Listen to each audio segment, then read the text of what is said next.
Hi! Hello! Welcome back to Priyanka and cutie vlogs. ఈరోజు ఈ వీడియోలో అయితే నా పాత తాళిబొట్టు తాడైతే కొంచెం పెరిగిపోయిందనమాట. అందుకోసం అని చెప్పి కొత్త తాళిబొట్టు అయితే చేయించుకున్నాను. ఆ మోడల్ ఎలా ఉంది? ఎంత ప్రైస్ పడింది? పాత గోల్డ్ ఏస్తే నాకు కొత్త గోల్డ్‌కి ఇంకా ఎంత అమౌంట్ ఎక్స్‌ట్రా పడింది? అనే పూర్తి వివరాలు ఈరోజు ఈ వీడియోలో చెప్పాలి అనుకుంటున్నాను. అలాగే మొదటిసారి గనుక మన ఛానల్ చూస్తున్నట్లయితే లైక్ చేయండి, షేర్ చేయండి, సబ్స్క్రైబ్ చేసి పక్కనే ఉన్న బెల్ ఐకాన్ అనేది తప్పనిసరిగా యాక్టివేట్ అయితే చేసుకోగలరనమాట. సో, నేను చేయించుకున్న తాడైతే ఇదనమాట కొత్తది.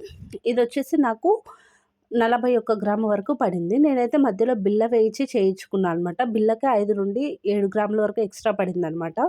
సో, ఫైనల్‌గా తాడైతే ఇదనమాట. నేనైతే 24 ఇంచెస్ చేయించుకున్నానిది. ఎందుకంటే మరలా సాగిపోతూ ఉంటుందని చెప్పి మరలా చేయించుకోవడం కుదరదు కదా! అందుకోసం అని చెప్పి 24 ఇంచెస్ మాత్రమే పెట్టా అనమాట. ఇదొచ్చేసి కేడీఎంలో నేను చేయించుకున్నాను. కేడీఎం అంటే అందరికీ తెలిసిందే కదా! మనం మళ్ళీ కొత్తది చేయించుకునేటప్పుడు ఎంత వెయిట్ ఉంటే అంత వెయిట్‌కి మళ్ళీ మనకి గోల్డ్ అనేది ఆ ప్రైస్ ప్రకారం ఇస్తారనమాట. సో, ఎవరు చేయించుకున్నా కానీ కేడీఎం చేయించుకుంటేనే బెస్ట్ అనమాట. సో, నేను కూడా కేడీఎమే చేయించుకున్నాను. ఈ విధంగా లక్ష్మీదేవి పెండెంట్ తోటి వేయించుకున్నాను. ఇప్పుడు అందరూ లేటెస్ట్‌గా వేస్తున్నారని చెప్పి నేను కూడా వేయించుకున్నాను.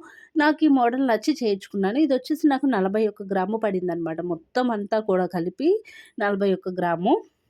మొత్తం 45 గ్రాముల వరకు పడింది. 45 గ్రాములకి డబ్బులు కట్టించుకుంటాను. 4 గ్రాములు తరిగిపోయింది దీనిలో నాకు. సో, ఈ తాడనేది ఎలా ఉంది అనేదైతే కామెంట్‌లో చెప్పండి. నాకైతే 3,32,000 వరకు పడింది. అక్కడున్న ప్రైస్ ప్రకారం గ్రాము రూ. 7,400 చొప్పున పడిందనమాట. నా పాత తాళిబొట్టు తాడు కూడా నేను 4 సెవర్లు పెట్టి చేయించుకున్నాను. అంటే 32 గ్రాములు పెట్టి చేయించుకున్నాననమాట. 32 గ్రాములు నేను 8 సంవత్సరాల వరకు కంటిన్యూగా వాడుకున్నాను. అండ్ ఇంకోటేంటంటే మా వారు నాకు చేయించినప్పుడు ఆ తాళిబొట్టు తాడు ఓన్లీ రూ. 1,15,000 మాత్రమే అయింది. ఇప్పుడున్న ప్రైస్ ప్రకారం ఈ తాళిబొట్టు తాడుకి నేను వేసిన పాత తాళిబొట్టు తాడు ఎంతొచ్చిందంటే 2,25,000 వరకు వచ్చిందనమాట. అంటే నాకు ఎక్స్‌ట్రాగా 1,10,000 వరకు అమౌంట్ అనేది విడిగా పడిందనమాట. కానీ దానికి తగ్గట్టుగానే ఆ 4 సెవర్లకి 4 సెవర్లొచ్చాయి. ప్లస్ నేను ఇంకొక సెవరి ఎక్కువ పెట్టుకున్నాను కదా! నేను ఇంకొక సెవరి ఎక్కువ పెట్టుకున్నాను కాబట్టి ఆ ప్రైస్ ప్రకారం నాకు రూ. 1,00,000 అనేది వచ్చిందనమాట. 1,10,000 వరకు పడింది. సో, దీన్ని బట్టి ఏమర్థమైందంటే గోల్డ్‌లో ఇన్వెస్ట్ చేయడం వల్ల లాస్ ఏమీ రాదనమాట. నాకైతే ఎటువంటి లాస్ అనిపించలేదు. అండ్ కాకుంటే ఏంటంటే మనం ఏ గోల్డ్ అయినా కొనేటప్పుడు కస్టమైజ్ చేయించుకుంటే చాలా ఎక్కువ సంవత్సరాలు ఉంటుందనమాట. రెడీమేడ్‌లో తీసుకుంటే త్వరగా విరిగిపోవడం అలాంటివి జరుగుతూ ఉంటాయి. నాకలా నల్ల పూసల విషయంలో అలా జరిగింది. అందుకోసం అని చెప్పి నేనెప్పుడు కూడా కస్టమైజేషనే చేయించుకుంటాను. ఈ తాడు కూడా చాలా అంటే చాలా పర్ఫెక్ట్‌గా వచ్చింది. గట్టిగా కూడా ఉందనమాట.